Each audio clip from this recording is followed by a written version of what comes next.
from Tampa Bay streaming news leader. This is ABC Action News. Good morning, I'm James Tully. McKenna King has your full weather forecast in a moment. First, though, let's get to your ABC Action News headlines. You have a look here at a new report from the White House Coronavirus Task Force, and it paints an urgent picture for our state. ABC News obtained the report from December 20th. It puts Florida in the red zone for cases and test positivity, saying the state is experiencing, quote, a full resurgence. So it's urging states to take action now to prevent a post-Christmas surge.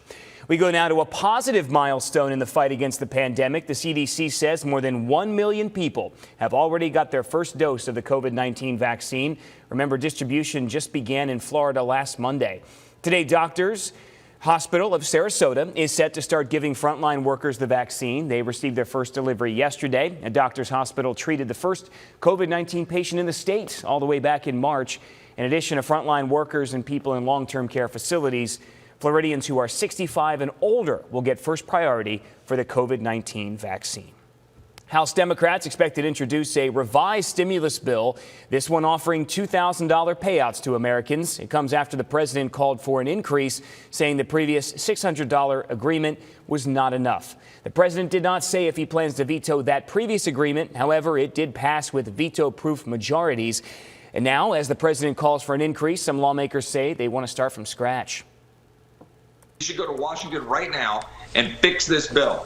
Make sure that it's not wasting money. Well, even if today's revised bill passes, it's unlikely to have enough support in the Senate. And time's running out to get a deal through. If a measure isn't passed, the federal government will face another shutdown next week.